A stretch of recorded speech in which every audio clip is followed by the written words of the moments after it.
अस्सलाम वालेकुम, मैं हूं पारस जहां से। समरी आ रही है, समरी आ गई है। नहीं, अभी तक समरी नहीं आई। आ गई समरी, अभी वजारत दिफा को मिली है। कल वजीर आज़म हाउस आएगी। नहीं, वजीर आज़म हाउस भी आ गई है।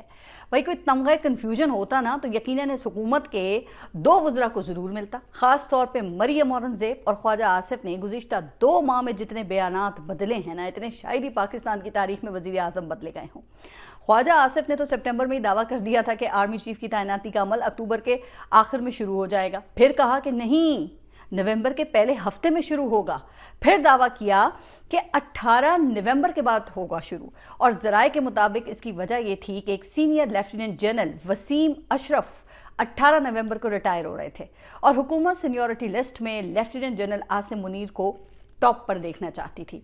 लेकिन इस दौरान हुकूमत और इदारे के दरमियान शदीद इख्तिलाफात की खबरें आईं। ऊपर से सब अच्छा है ही कहा जाता रहा, लेकिन सब अच्छा नहीं था।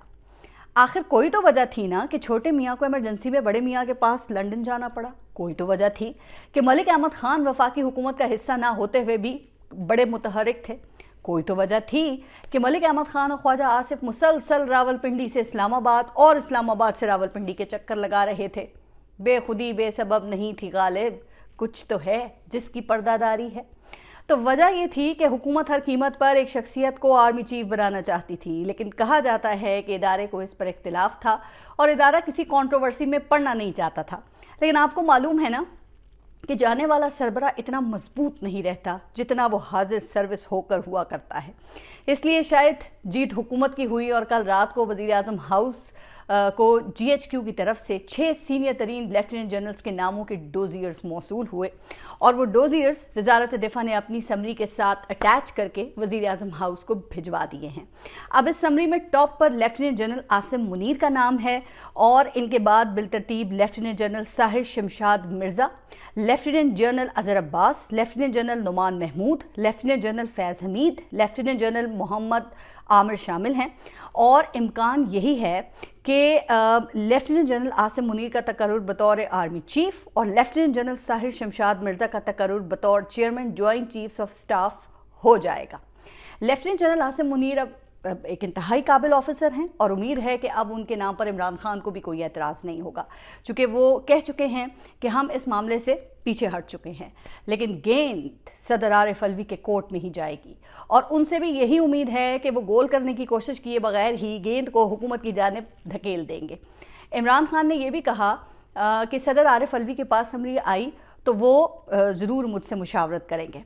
लेकिन हैरान कुन तौर पे तहरीक इंसाफ के वकील शुएब शाहीन का कहना यह था कि जनरल आसिम मुनीर की बतौर आर्मी चीफ तैनाती गैर कानूनी होगी। तो क्या सदर मुमलिकत समरी रोक कर तैनाती को मुतनाज़ा बनाएंगे और क्या ये मामला फिर सुप्रीम कोर्ट जाएगा? तो ये सारी चीज़ें जो हैं ये 2 दिन में पता चल जाएंगी। लेकिन अगर ऐसा हुआ ना तो ये बहुत बदकिस्मती होगी। यकीन जानिए मुल्क अब किसी बहरान का मुतहम्मिल नहीं हो सकता। लेकिन चलें, हुकूमत को मुबारक हो, जिस मकसद के लिए उन्होंने इमरान खान की हुकूमत को गिराने का इतना ख़तरा मोल लिया था वो मकसद अब पूरा होने जा रहा है। वैसे पाकिस्तान की तारीख में सबसे ज़्यादा तैनातियाँ हुकूमती इत्तेहाद की इन्हीं 2 बड़ी जमातों ने की हैं। तो एक और कर देख लें। फिर पाकिस्तान की तारीख गवाह है कि कोई आर्मी चीफ किसी हुकूमत या किसी भी सियासी जमात का नहीं होता, वो सिर्फ पाकिस्तान और अपने इदारे का ही होता है। लेकिन हमारे यहाँ इन सियासतदानों को मर्जी का आर्मी चीफ लगाने का ऐसा नशा है कि छुट्टी ही नहीं मुंह से ये काफिर लगी हुई। खैर, उम्मीद है कि आज ये दोनों नाम जो हैं वो फाइनल हो जाएंगे और कल काबिना इजलास से मंजूरी के बाद सदर को भी भिजवा दिए जाएंगे।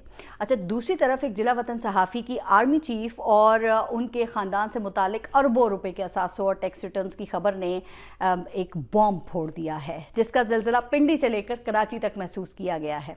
अच्छा, अभी इस खबर की तस्दीक से मुतालिक बातें हो रही थी कि वज़ीर ख़जाना इसहाक़ डार ने जनरल बाजवा के नादा दोस्त या फिर दाना दुश्मन का किरदार निभाते हुए इस बात की तहकीकात का हुक्म दे दिया कि ये जो मालूमात हैं ये FBR से कैसे लीक हुई हैं। यानी उन्होंने इस खबर की हकीकत पर मोहर ही सब्त कर दी। खैर, इसहाक़ डार की ये चलाकियाँ तो बनती हैं क्योंकि उनको एहतसाब अदालत से रिसेंटली अभी एक बड़ा रिलीफ मिला है और उनका आमदन से ज़ायद असासों का केस बंद कर दिया गया है। तो नए नैब कवानीन के मुताबिक अब इसहाक़ डार एक ईमानदार इंसान हैं जिन पर किसी किस्म की करप्शन का कोई भी दाग नहीं है। ویسے اس سے یہ بھی ظاہر ہوتا ہے کہ شاید یہ حکومت جو ہے وہ کوئی ڈبل گیم کر رہی تھی کہ ایک طرف موجودہ آرمی چیف کی ساکھ خراب کرنے کی انہوں نے دانستہ یا نہ دانستہ طور پہ کوشش کی، اور پھر دوسری طرف اپنی مرضی کا آرمی چیف لگانے کی کوشش کی۔ اچھا، آج کی ایک جو بڑی خبر ہے وہ سبکدوش ہونے والے آرمی چیف کا پاک فوج کی یوم شہدہ تقریب سے الوداعی خطاب تھا۔ انہوں نے ایک غیر روایتی تقریر کی اور شاید پہلی مرتبہ سیاستدانوں سے شکوہ کیا۔ جنرل قمر جاوید باجوہ کا کہنا تھا کہ مشرقی پاکستان کی علیحدگی فوج نہیں، سیاسی ناکامی تھی، اور دنیا میں کسی فوج پر تنقید نہیں ہوتی، لیکن پاک فوج پر انسانی حقوق کی پامالیوں کے نام پر تنقید کی جاتی ہے۔ اس کی ایک وجہ فوج کا سیاست میں غیر آئینی کردار ہے، اس لیے ہم نے فوج کو مکمل طور پہ غیر آئینی کرنے کا فیصلہ کیا، لیکن چند عناصر نے اس کا خیر مقدم کرنے کے بجائے ناشائستہ الفاظ استعمال کیے، ایک جعلی جھوٹا بیانیہ بنایا گیا اور اب اسی بیانیے سے راہ فرار اختیار کی جا رہی ہے۔ کیا یہ ممکن ہے کہ بیرونی سازش ہو اور فوج ہاتھ پر ہاتھ دھر کر بیٹھی رہے؟ تو جنرل باجوہ کا یہ شکوہ یقیناً عمران خان سے بھی تھا، لیکن ایک شکوہ انہوں نے پی ڈی ایم سے بھی کیا کہ 2018 کے الیکشن میں آر ٹی ایس کا بہانہ بنا کر جیتی ہوئی پارٹی کو سلیکٹڈ کا لقب دیا گیا اور تحریک عدم اعتماد کے بعد ایک پارٹی نے دوسری کو امپورٹڈ کا لقب دیا۔ اس رویے کو ختم کرنا ہوگا، یعنی دوسرے الفاظ میں وہ سیاسی جماعتوں سے اپنے رویوں پر نظر ثانی کی اپیل کرے۔ ویسے میں یہاں جنرل باجوہ سے متفق ہوں، لیکن میرا خیال یہ ہے کہ ہم سب کو ہی اس وقت اپنے اپنے رویوں پر نظر ثانی کی اشد ضرورت ہے۔ اچھا، اب اس دوران میاں محمد نواز شریف اور مریم نواز لندن کا موسم انجوائے کرتے کرتے یورپ کی سیر کو نکل پڑے ہیں اور وہاں سے وہ امریکہ روانہ ہو جائیں گے۔ ان کی اٹلی کے ایک ریسٹورانٹ میں ہیٹ پہنے ہوئے ایک تصویر بہت وائرل ہے، جس کو دیکھ کر لگتا ہے کہ اللہ کا شکر ہے کہ میاں صاحب بیماری سے صحت یاب ہو کر بھلے چنگے ہو کر اور چند ہفتوں کے بعد کسی بھی وقت ان کی سواری جو ہے وہ پاکستان میں لینڈ کر سکتی ہے۔ لیکن ان کے جو مخالفین ہیں وہ کہتے ہیں کہ ایسا نہیں ہے، بلکہ ایسا لندن پولیس کی کارروائی سے بچنے کے لیے کیا گیا ہے، چونکہ ایک مبینہ گمنام نون لیگی عہدیدار تسنیم حیدر نے میاں نواز شریف اور مریم نواز پر ارشد شریف کے قتل اور عمران خان پر قاتلانہ حملے کی سازش تیار کرنے کا الزام لگا دیا ہے۔ اچھا، اگرچہ اس دعوے میں بہت سکم ہیں، کیونکہ اگر میاں نواز شریف نے ایسا کرنا بھی تھا تو خود تسنیم حیدر سے مل کر انہیں یہ سب کرنے کی کیا ضرورت تھی؟ بھئی یہ کام تو وہ کسی کو بھیج کر بھی کر سکتے تھے نا۔ دوسرا، تسنیم حیدر صاحب کو جب یہ علم تھا کہ ارشد شریف اور عمران خان کے قتل کی منصوبہ بندی کی جا رہی ہے تو انہوں نے اتنا لمبا عرصہ خاموش رہ کر حملوں کا انتظار کیوں کیا اور پولیس کو بروقت اطلاع کیوں نہیں دی؟ اس لیے ہو یہ سکتا ہے کہ یہ سب اصل قاتلوں سے توجہ ہٹانے اور کیس کو خراب کرنے کے لیے کیا گیا ہو، لیکن جو کچھ ہوگا وہ سامنے آ ہی جائے گا۔ اچھا، اب دوسری طرف عمران خان نے لانگ مارچ کے راولپنڈی میں داخلے کے لیے 26 نومبر کی تاریخ دے رکھی ہے۔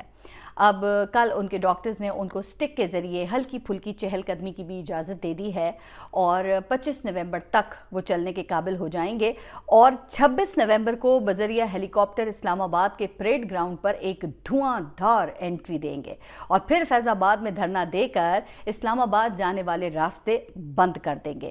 تو یہ ایک نئی بحرانی صورتحال ہوگی جو ڈیفالٹ کے خطرے سے دو چار ملک کے لیے بالکل بھی اچھی نہیں ہے۔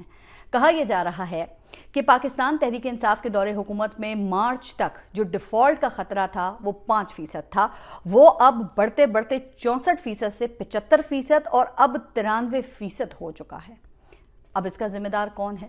کیا پی ٹی آئی یہ بارودی سرنگیں بچھا کر گئی تھی، یا یہ حکومتی اتحاد خود اپنے اور ملک کے لیے ایک بارودی سرنگ ثابت ہوا ہے؟ اس پر ایک تفصیلی ویلاگ پھر کبھی کریں گے، لیکن 26 نومبر کو کسی بدترین بحران سے بہتر یہ ہے کہ اس معاملے کو بیٹھ کر افہام و تفہیم سے حل کر لیا جائے۔ چونکہ اسی ہفتے شہباز شریف نے ترکی کے 2 روزہ دورے پر بھی روانہ ہونا ہے، لہٰذا اگر مس ایڈونچر کا خطرہ ٹل بھی گیا ہو تو بھی معاشی صورتحال خطرے کی گھنٹی بجا رہی ہے۔